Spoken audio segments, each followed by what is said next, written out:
যাদের কোনো সম্মানই ছিল না, বাজারে যাদেরকে পণ্যের মতো কেনাবেচা করা হতো, বিয়ে ছাড়াই পুরুষরা যাদেরকে ভোগ করত, সেই নারী জাতিকে একেবারে গর্ত থেকে উঠিয়ে সম্মানের মর্যাদার একেবারে উঁচু জায়গায় সমাসীন করেছে ইসলাম। বর্তমানে আমরা আমাদের মুসলিম কমিউনিটিতে, মুসলিম সোসাইটিতে এখনো আমরা দেখতে পাচ্ছি আমাদের মা বোনরা অধিকার বঞ্চিত। ইসলাম তাদেরকে যে রাইট দিয়েছে, ইসলাম তাদেরকে যে মর্যাদা দিয়েছে, সেই সম্মান, মর্যাদা এবং অধিকার থেকে তারা বঞ্চিত হচ্ছে। মূলত আজকের সোসাইটি, আজকের কমিউনিটির এই যে অবস্থা, এটি ইসলাম করে নাই, এটি আপনারা করেছেন। এই আমাদের দেশের সমাজ ব্যবস্থা বা আমাদের দেশের মানুষেরা বা মুসলিম উম্মার কিছু মানুষরাই এই ধরনের পার্থক্য তৈরি করেছে। এই পার্থক্য ইসলাম করে নাই। সম্মানিতা মা এবং বোনেরা, আপনাদের সম্মান, আপনাদের মর্যাদা ইসলামে অনেক বেশি।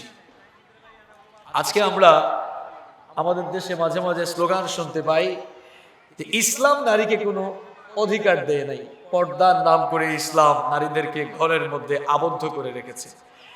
যেই সকল শয়তানগুলো এই ধরনের বক্তব্য দেয়, আপনারা দেখবেন নারীরা তাদের কাছেই সবচাইতে বেশি অসহায়, নারীরা তাদের কাছে সবচাইতে বেশি লাঞ্ছিত হয়, সবচাইতে বেশি অপমানিত হয়। ইসলাম যদি পৃথিবীতে নারীকে অধিকার না দেয় তো আর কে দিয়েছে?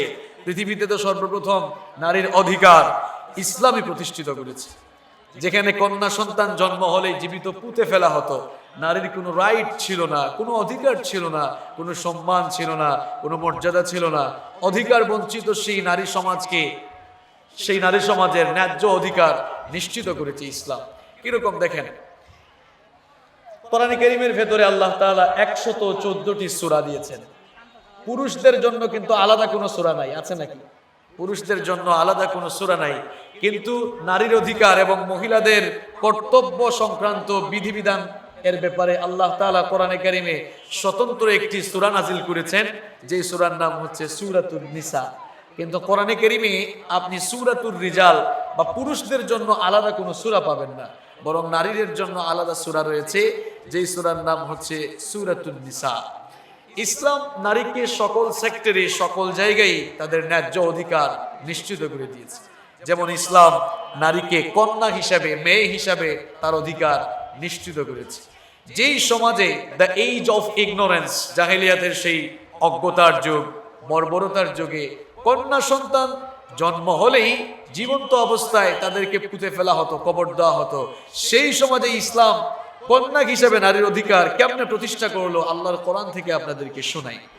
কোরআনে কারীমের 16 নম্বর সূরা সূরাতুন নাহলের 59 এবং 60 নম্বর আয়াতের মধ্যে আল্লাহ পাক বললেন, ওয়া ইযা বুশশিরা আহাদুহুম বিল উনসা যাল্লা ওয়াজহুহু মুসওয়াদ্দান ওয়া হুয়া কাযীম ইয়াতাওয়ারা মিনাল কওমি মিন সুই মা বুশশিরা বিহি আয়ুমসিকুহু আলা হাওনিন আম ইয়াদুসসুহু ফিত التراب ألا ساء ما يحكمون। এই জাহেলি যুগে কোনো মানুষদের কাছে যখন এই খবর যেত, এই সংবাদ যেত যে তাদের ঘরে একটি কন্যা সন্তান জন্ম নিয়েছে, তখনই তাদের চেহারা মলিন হয়ে যেত।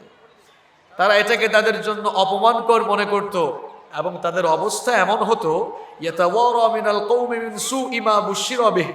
আল্লাহ বলছেন যে এই সংবাদটা শোনার পর তারা তাদের জন্য সেটাকে খুব লজ্জাকর মনে করত, অপমানকর মনে করত। এই জন্য তারা তাদের গোষ্ঠীর লোক, নিজেদের সম্প্রদায়ের লোকদের কাছে লজ্জায় আর অপমানে তাদেরকে আড়াল করে রাখতো। আল্লাহ বলছেন, আলা সাআ মা ইয়াহকুমুন, তারা যেই কাজগুলো করত তা কতই না নিকৃষ্ট ছিল। কারণ কন্যা সন্তান জন্ম হয়েছে, তাদের জন্য লজ্জাকর, অপমানকর মনে করে তারা সাথে সাথে তাকে জীবিত অবস্থায় মাটিতে পুঁতে ফেলতো, জীবন্ত কবর দিয়ে দিত। কোরআনে কারীমের 81 নম্বর সূরা সূরাতুত তাকবীরের 8 এবং 9 নম্বর আয়াতে আল্লাহ সুন্দর করে বলছেন, ওয়া ইযাল মাউউদাতু সুইলাত বিআইয়ি যামবিন কুতিলাত, কোন অপরাধে তাদেরকে হত্যা করা হতো। আল্লাহ বলছেন যে ওই কন্যা সন্তানগুলোকে সেদিন জিজ্ঞেস করা হবে যে কোন অপরাধে তাদেরকে হত্যা করা হয়েছিল। এই আয়াতের অনুবাদের দিকে তাকালেই, ট্রান্সলেটের দিকে তাকালেই সেই সমাজের অবস্থা বা নারীদের ব্যাপারে তাদের দৃষ্টিভঙ্গি কেমন ছিল তা স্পষ্ট হয়ে যায়। সম্মানিত মা এবং বোনেরা, একটি গুরুত্বপূর্ণ কথা আপনাদেরকে উদ্দেশ্য করে বলছি। সেটি হচ্ছে, সেই সময়ে তো কন্যা সন্তান জন্ম হওয়ার পর জীবিত অবস্থায় পুঁতে ফেলা হতো, আর এখন টেকনোলজি এতই অ্যাডভান্স হয়েছে, ছেলে হবে নাকি মেয়ে হবে জন্মের আগেই বোঝা যায়। আগে জাহেলি যুগে কন্যা সন্তানকে জীবিত অবস্থায় মেরে ফেলা হতো জন্মের পরে, আর এখন মেরে ফেলা হয় জন্মের আগেই। যদি শুনতে পায় যে পেটের ভেতরে, গর্ভের মধ্যে কন্যা সন্তান আছে, বিশেষ করে আমাদের পার্শ্ববর্তী দেশ ভারতে এই অবস্থা খুব বেশি। যদি দেখে যে গর্ভে যে সন্তান সেটি কন্যা সন্তান, তাহলে সেটাকে সেখানেই নষ্ট করে ফেলে। জাহেলি যুগের ওরা তো জন্মের পরে করতো, আর আমরা এখন এতই উন্নত হয়েছে, আমরা এখন জন্মের আগেই করে ফেলি। আহারে, কন্যা সন্তান জন্মকে যেখানে অপমানকর মনে করা হতো, সেই জায়গায় নারীর অধিকার বিশ্বনবী কেমনে প্রতিষ্ঠা করেছেন, আল্লাহ কিভাবে নারীর অধিকার দিয়েছেন, খুব মনোযোগ দিয়ে শুনুন। সুনান আদ-দারিমির প্রথম অধ্যায়ে একটি হাদিস বর্ণিত হয়েছে। বিশ্বনবী সাল্লাল্লাহু আলাইহি ওয়াসাল্লামের কাছে এক লোক এসে বললেন, ইয়া রাসূলুল্লাহ সাল্লাল্লাহু আলাইহি ওয়াসাল্লাম, আমি তো কালেমা পড়ে মুসলমান হয়ে গিয়েছি, কিন্তু আমি আমার অতীতকালে যত গুনাহ করেছি, আল্লাহ কি আমার সব গুনাহ মাফ করে দিয়েছেন? বিশ্বনবী বললেন, যেহেতু তুমি কালেমা পড়ে মুসলমান হয়ে গিয়েছো, সেহেতু আল্লাহ তোমার পূর্বের সবগুলো গুনাহকে মাফ করে দিয়েছেন। লোকটা তখন বলল, এরপরেও আমার কাছে মনে হয় আমি জাহেলি যুগে এমন একটি গুনাহের কাজ করেছি, আমি খুব অনুশোচনা ফিল করি এখনো, কারণ এত বড় গুনাহের একটি কাজ করেছি যেটা আমার ভেতরে এখনো সেই অনুশোচনা কাজ করে। বিশ্বনবী তখন বললেন যে, তুমি কি এমন গুনাহের কাজ করেছো কালেমা পড়ে মুসলমান হওয়ার পরেও যেই অনুশোচনা এখনো তোমার মধ্যে কাজ করছে? লোকটা তখন বলল, ইয়া রাসূলুল্লাহ সাল্লাল্লাহু আলাইহি ওয়াসাল্লাম, আমার একটি কন্যা সন্তান ছিল। কন্যা সন্তান আমার চোখের সামনে, আমার ফুটফুটে আদরের মেয়েটা যখন বড় হয়, কি ইনোসেন্ট চেহারা ছিল, কি সুন্দর চেহারা ছিল। আমার ছোট্ট মেয়েটা যখন আমার চোখের সামনে বড় হচ্ছিল, আমার জন্য এটা আমার কাছে অপমানকর মনে হলো। একদিন আমি তার মায়ের কাছে আমি আমার মেয়েকে ঘুরতে নিয়ে যাব এই কথা বলে বের হলাম। বের হওয়ার পর দূরবর্তী একটি জায়গায় গিয়ে একটি গর্ত খনন করে আমি আমার মেয়েকে বললাম, এখানে আমি কুয়া খনন করব, তুমি একটু গর্তের ভেতরে যাও, আর তুমি আমাকে যে কোনো একটা পাত্র দিয়ে মাটিটা উপরের দিকে দাও, যেন আমরা কুয়াটাকে ভালো করে গভীর করতে পারি। আমার মেয়েটা যখন গর্তের ভেতরে গেল, আমি সাথে সাথেই তার উপরে মাটি চাপা দিতে লাগলাম। যখনই আমি তাকে মাটি চাপা দিতে লাগলাম, আমার মেয়ে আমাকে আদরের ডাক দিয়ে আমাকে বলতে লাগলো, যা আমার প্রিয় বাবা, আমাকে কেন মাটিতে তুমি এভাবে চেপে দিচ্ছ, কি অপরাধ আমি করলাম? কিন্তু আমার মনে কোনো দয়া কাজ করলো না, আমি মাটি চাপা দিতেই লাগলাম। এক পর্যায়ে তার হাঁটু পর্যন্ত মাটি চাপা হয়ে গেল, কোমর পর্যন্ত হয়ে গেল, বুক পর্যন্ত হয়ে গেল। আমার মেয়ে আদরের স্বরে আমাকে বাবা বাবা বলে চিৎকার করলো, কিন্তু আমার মনে কোনো দয়া কাজ করলো না। একটা পর্যায়ে আমি তাকে একেবারে মাটিতে কবরই দিয়ে দিলাম। সেই যে আমার মেয়ে আমাকে আদর করে বাবা বাবা বলে চিৎকার করেছিল, সেই আদরের স্বর, আদরের আহ্বান কানে এখনো আসে, এই জন্য আমি খুব কষ্ট পাই। সুনান আদ-দারিমির ভেতরে এই হাদিসটি এসেছে। বিশ্বনবী ওই লোকটার কাছ থেকে এই কথাগুলো শোনার পর অঝোর ধারায় তিনি কান্না করেছেন, চোখের পানি ঝরিয়েছেন। হাদিসের বর্ণনায় পাওয়া যায় বিশ্বনবীর দাড়ি মোবারক পর্যন্ত ভিজে গিয়েছিল। সম্মানিতা মা এবং বোনেরা, চিন্তা করে দেখেন, যেই সমাজে কন্যা সন্তান জন্ম হওয়াটাকেই অপমানকর মনে করা হতো, লজ্জাকর মনে করা হতো, সেই সমাজে ইসলাম কন্যা হিসাবে নারীর অধিকার কেমনে প্রতিষ্ঠা করলো? বিশ্বনবী বললেন, ইদা উলিদা লির-রাজুলি ইবনাতান বা'আসাল্লাহু আযজা ওয়া জাল্লা মালাইকা। যেই সমাজে কন্যা সন্তান জন্ম হলেই তাদেরকে জীবিত অবস্থায় পুঁতে ফেলা হতো, কবর দিয়ে দেওয়া হতো, সেই সমাজে বিশ্বনবী কন্যা হিসাবে নারীর অধিকার কিভাবে প্রতিষ্ঠা করলেন শুনেন। বিশ্বনবী বললেন, যখন কারো ঘরে কোনো একটি কন্যা সন্তানের জন্ম হয়, আল্লাহ পাক ওই ঘরে তার রহমতের ফেরেশতা নাজিল করেন। একটা হাদিসও কি আছে যে ছেলে সন্তানের জন্ম হলে ওই ঘরে রহমতের ফেরেশতা নাজিল হয়? একটা হাদিসও নাই। কিন্তু কন্যা সন্তান হলো বরকতের প্রতীক।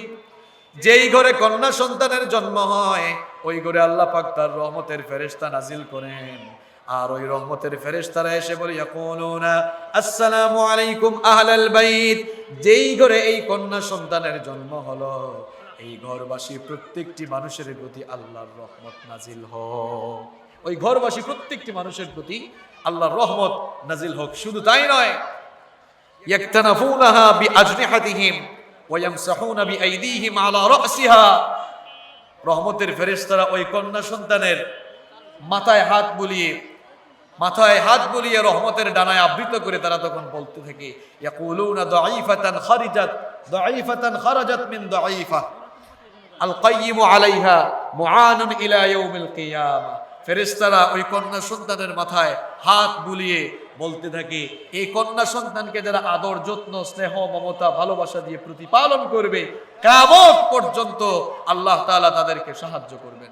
সুবহানাল্লাহি ওয়া বিহামদিহি। চিন্তা করে দেখেন, যেই সমাজে কন্যা সন্তান জন্মকে অপমানকর মনে করা হতো, লজ্জাকর মনে করা হতো, যেই সমাজে কন্যা সন্তান জন্ম হলেই জীবিত অবস্থায় পুঁতে ফেলা হতো, সেই সমাজে কন্যা হিসাবে ইসলাম নারীর অধিকার কেমনে প্রতিষ্ঠা করলো?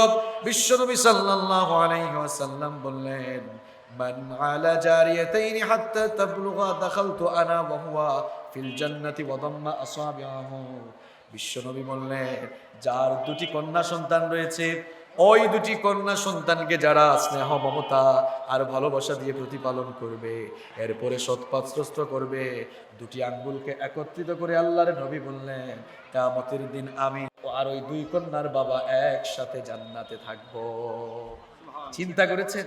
কোন ছেলের ব্যাপারে এরকম হাদিস নেই।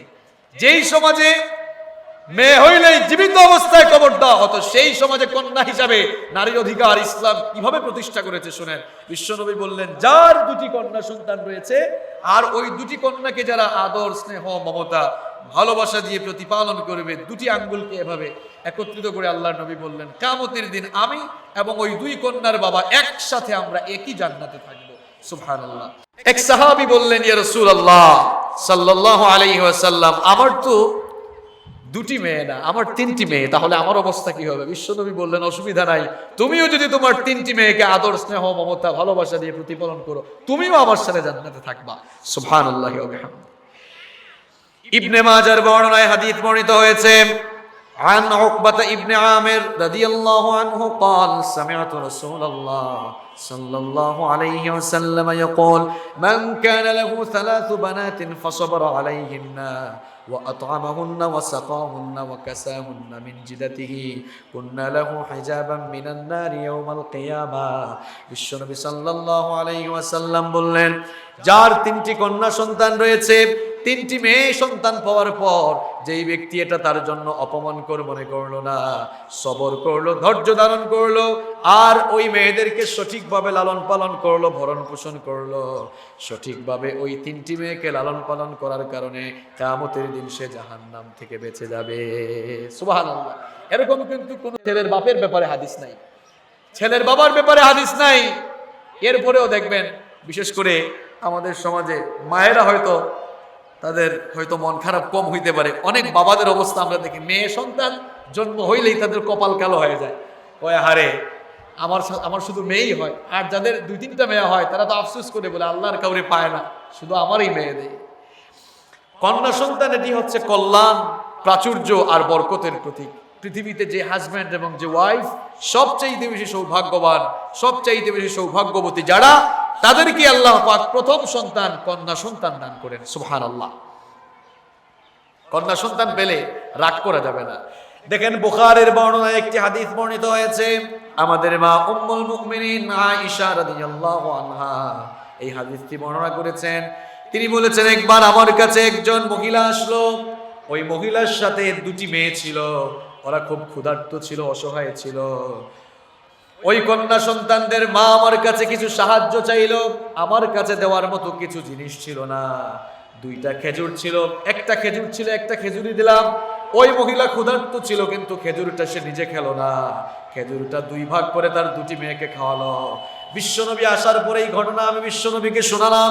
বিশ্বনবী সাল্লাল্লাহু আলাইহি ওয়াসাল্লাম এই ঘটনা শোনার পর বিশ্বনবী সাল্লাল্লাহু আলাইহি ওয়াসাল্লাম বললেন, আহারে ওই মহিলা কত সৌভাগ্যবতী, দুটি কন্যা সন্তান পাওয়ার পর সে সবর করলো, ধৈর্য ধারণ করলো, স্নেহ মমতা ভালোবাসা দিয়ে প্রতিপালন করলো, নিজে না খেয়ে তার সন্তানদেরকে খাওয়ালো।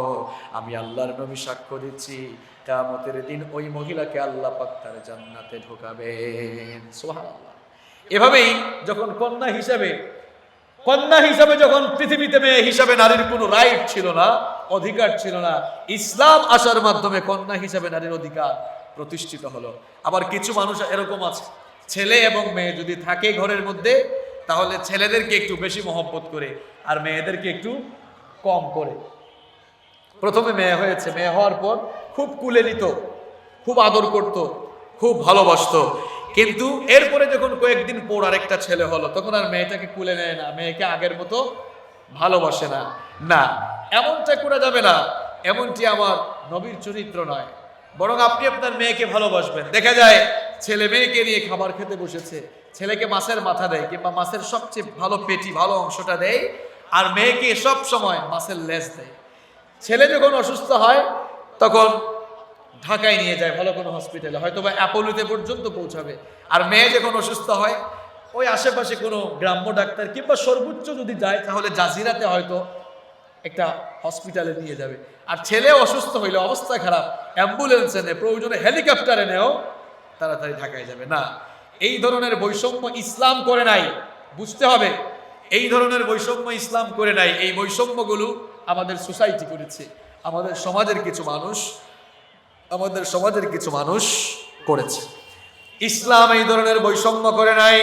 আবু দাউদের বর্ণনায় হাদিস বর্ণিত হয়েছে, আন ইবনে আব্বাস রাদিয়াল্লাহু আনহুমা قال قال رسول الله صلى الله عليه وسلم من كانت له انثى فلم يؤدها ولم يهنها ولم يؤثر ولده عليها ادخله الله الجنه। বিশ্বনবী সাল্লাল্লাহু আলাইহি ওয়াসাল্লাম বলেছেন, রাইসুল মুফাসসিরিন আব্দুল্লাহ ইবনে আব্বাস রাদিয়াল্লাহু আনহু হাদিসটি বর্ণনা করেছেন। বিশ্বনবী সাল্লাল্লাহু আলাইহি ওয়াসাল্লাম বলেছেন, যার কন্যা সন্তান রয়েছে, কন্যা সন্তান পাওয়ার পর যারা সেটাকে নিজেদের জন্য অপমানকর মনে করে না, লজ্জাকর মনে করে না, অভিশাপ মনে করে না, এবং কন্যা সন্তানকে যারা তুচ্ছ তাচ্ছিল্য করে না, কন্যা সন্তানকে যারা গালি দেয় না, বকা দেয় না, এবং পুত্র সন্তানের উপরে যারা কন্যা সন্তানের উপরে পুত্র সন্তানকে প্রাধান্য দেয় না, আল্লাহ পাক তাদের জন্য জান্নাত রেখেছেন। বৈষম্য করা যাবে না, বৈষম্য করা যাবে না। এটি বিশ্বনবীর চরিত্রের সাথে মিলে না। বিশ্বনবীর তো কোনো ছেলেই ছিল না, যেই ছেলেগুলো ছিল সবাইকে আল্লাহ দুনিয়া থেকে নিয়ে গিয়েছেন। বিশ্বনবী সাল্লাল্লাহু আলাইহি ওয়াসাল্লাম তার কলিজার টুকরা মেয়েদেরকে কত মহব্বত করতেন। তিনি যখন কোনো সফরে বের হতেন, সবার শেষে মা ফাতেমার সাথে দেখা করতেন, আর সফর থেকে ফিরে এসে গিফটের প্যাকেট হাদিয়া নিয়ে সবার আগে তিনি মা ফাতেমার সাথে সাক্ষাৎ করতেন। আমাদের অবস্থা ভিন্ন। আমরা যদি ঈদের সময় শপিংয়ে যাই, কেনাকাটা করতে যাই, তাহলে আমরা আমাদের কলিজার টুকরা ছেলের জন্য আগে শপিং করি, তারপরে সময় পাইলে মেয়ের জন্য করি, কিংবা দেশের বাইরে সফরে গেলে আমরা এই কাজটি করি না। এই কাজটি করা যাবে না, এটি বিশ্বনবীর চরিত্র ছিল না। তাহলে যেই যুগে কন্যা সন্তান হলেই জীবিত অবস্থায় কবর দিয়ে দেওয়া হতো, অধিকার বঞ্চিত নারী সমাজের অধিকার ইসলাম নিশ্চিত করেছে। বিশ্বনবী তাদের অধিকার এভাবেই প্রতিষ্ঠা করলেন। শুধু কন্যা হিসাবে নয়, বোন হিসাবেও ইসলাম নারীর ন্যায্য অধিকার নিশ্চিত করেছে। যেমন উম্মুল মুমিনিন আয়েশা রাদিয়াল্লাহু আনহা থেকে হাদিস বর্ণিত হয়েছে, তিনি বলেছেন, যার বোন থাকবে আর ওই ভাই যদি তার বোনদের সাথে সদাচরণ করে, তাদেরকে ভালোবাসে, দেখাশোনা করে, তাদেরকে খাওয়ায়, তাদেরকে পড়ায়, তাদের প্রতি ইহসান করে, তাহলে আল্লাহ পাক বলছেন, আল্লাহ পাক তাদেরকে, ওই ভাইদেরকে, তিনটি বোনকে যথাযথভাবে দেখাশোনার কারণে, বোনদেরকে ভালোবাসার কারণে, স্নেহ মমতা আদর যত্ন ভালোবাসা দিয়ে দেখাশোনা করার কারণে আল্লাহ তাকে জাহান্নামের আগুন থেকে বাঁচিয়ে দিবেন। সুবহানাল্লাহি ওয়া বিহামদিহি। আবার শিক্ষা ক্ষেত্রেও ইসলাম নারীর ন্যায্য অধিকার নিশ্চিত করেছে। বর্তমানে আমরা আমাদের দেশে অনেক নেতাদের কাছ থেকে শুনতে পাই যে ইসলাম পর্দার নাম করে মা বোনদেরকে ঘরের ভেতরে আটকিয়ে রেখেছে।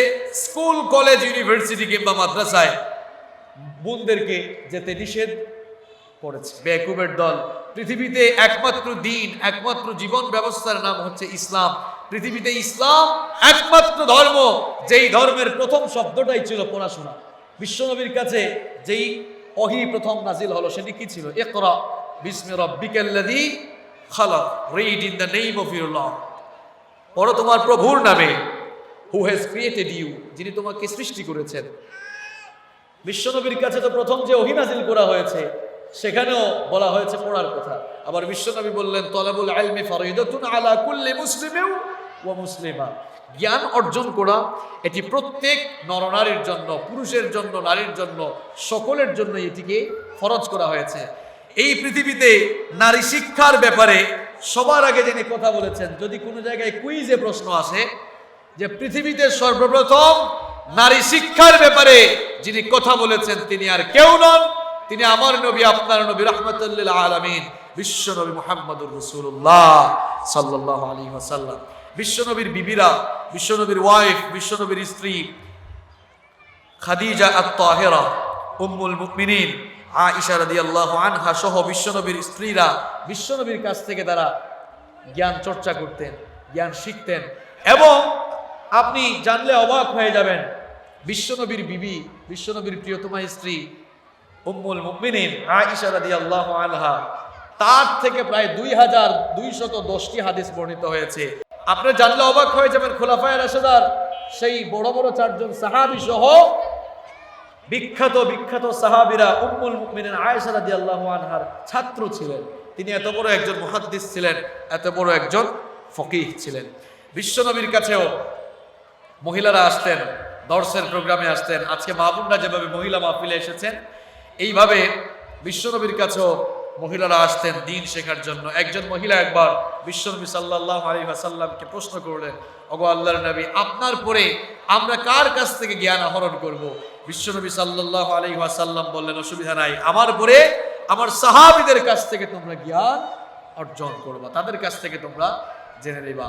এভাবে শিক্ষা ক্ষেত্রেও ইসলাম নারীর ন্যায্য অধিকার নিশ্চিত করেছে। আবার বিবাহের ক্ষেত্রে ইসলাম নারীর ন্যায্য অধিকার নিশ্চিত করেছে।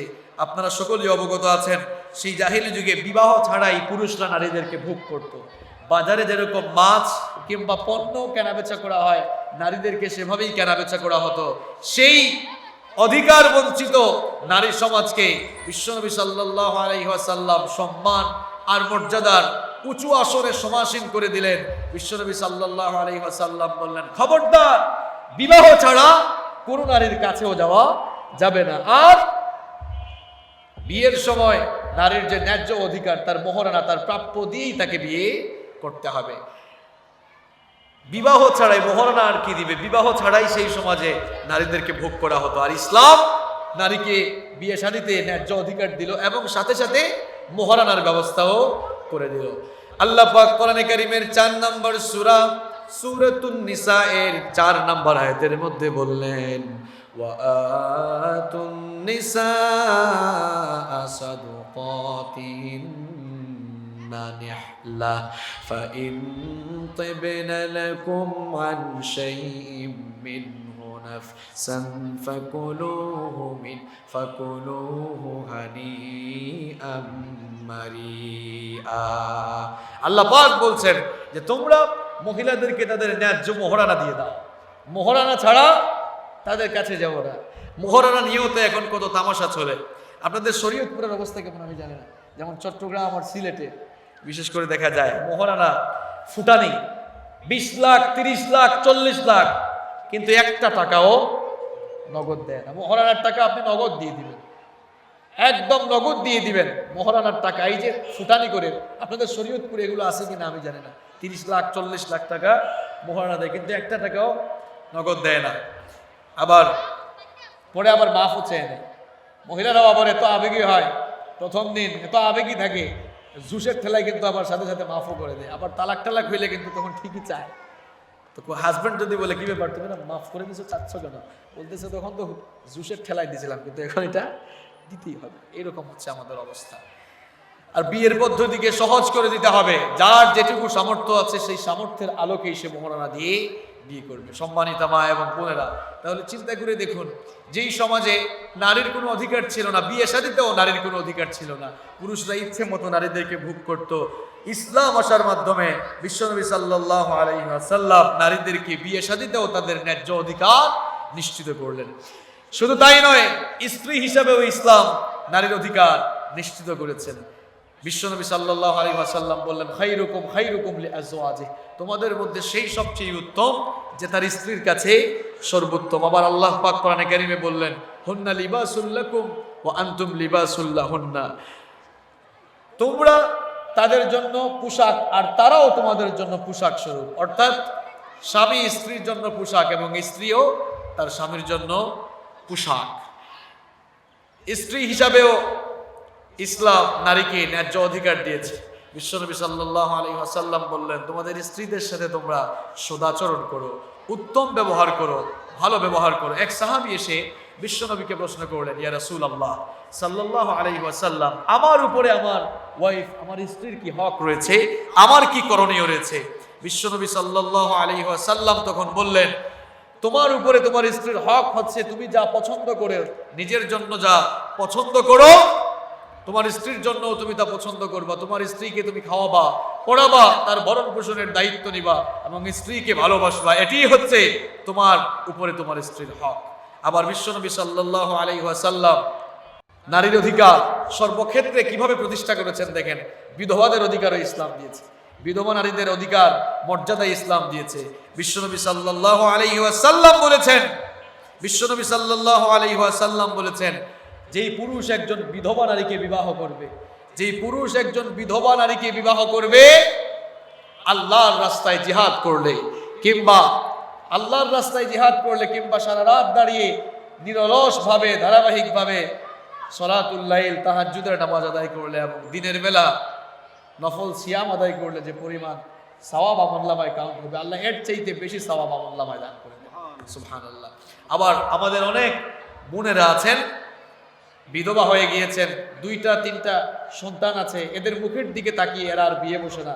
এটা আমাদের বাংলাদেশে এই অবস্থা বেশি। এদের ব্যাপারেও সুসংবাদ দিয়েছেন বিশ্বনবী সাল্লাল্লাহু আলাইহি ওয়াসাল্লাম। বিশ্বনবী সাল্লাল্লাহু আলাইহি ওয়াসাল্লাম বলেছেন, যেই মহিলার কয়েকটি সন্তান রয়েছে এবং সন্তানদের মুখের দিকে তাকিয়ে সেকেন্ড টাইম আর বিয়ে করে নাই, সন্তানদেরকে যারা আদর স্নেহ মমতা ভালোবাসা দিয়ে প্রতিপালন করে, বিশ্বনবী সাল্লাল্লাহু আলাইহি ওয়াসাল্লাম বলেছেন, আল্লাহ ওই মহিলার জন্য জাহান্নামের আগুনকে হারাম করে দিয়েছেন। সুবহানাল্লাহ। এভাবে ইসলাম সর্বক্ষেত্রে নারীর অধিকার প্রতিষ্ঠা করেছে। মা হিসাবেও ইসলাম নারীর সব চাইতে বেশি মর্যাদা দান করেছে। আমরা তো পুরুষ মানুষ, আমাদের পায়ের তলায় স্যান্ডেল জুতা, কিন্তু আমার মা বোনরা যারা আপনারা আজকের প্রোগ্রামে এসেছেন, আপনাদের সম্মান ইসলামে এত বেশি, আপনাদের পায়ের তলায় শুধু জুতা নয়, স্যান্ডেল নয়, আপনাদের পায়ের তলায় আল্লাহর বেহেশত রয়েছে। সুবহানাল্লাহি ওয়া বিহামদিহি। এক লোক এসে বিশ্বনবীকে জিজ্ঞেস করলেন, প্রশ্ন করলেন, মান আহাক্কুন নাসি বিহুসনি সাহাবাতি, আমার কাছ থেকে সদাচরণ পাওয়ার জন্য কে সবচেয়ে বেশি হকদার? বিশ্বনবী বললেন, উম্মুক, তোমার মা। লোকটা তখন বলল, সুম্মা মান, তারপরে কে? বিশ্বনবী দ্বিতীয়বারও জবাব দিলেন, উম্মুক, তোমার মা। লোকটা তৃতীয়বার আবার প্রশ্ন করলো, সুম্মা মান, তারপরে কে? বিশ্বনবী সাল্লাল্লাহু আলাইহি ওয়াসাল্লাম জবাব দিলেন, উম্মুক, তোমার মা। লোকটা চতুর্থবার প্রশ্ন করলো, সুম্মা মান, তারপরে কে? বিশ্বনবী জবাব দিলেন, আবুকা, তোমার পিতা। এভাবে মা আর বাবার কথা বলতে গিয়ে বিশ্বনবী সাল্লাল্লাহু আলাইহি ওয়াসাল্লাম মায়ের কথা 3বার বললেন আর বাবার কথা 1বার বললেন। অর্থাৎ বাবার চাইতে মায়ের হক আল্লাহ পাক 3 গুণ বেশি বাড়িয়ে দিয়েছেন। সুবহানাল্লাহি ওয়া বিহামদিহি। এখন প্রশ্ন হচ্ছে, বাবার চাইতে মায়ের অধিকার 3 গুণ বাড়ানো হলো কেন? 3টি কারণে বাবার চাইতে মায়ের অধিকার আল্লাহ 3 গুণ বেশি বাড়িয়ে দিয়েছেন। সরাসরি আল্লাহর কোরআন থেকে শোনাই।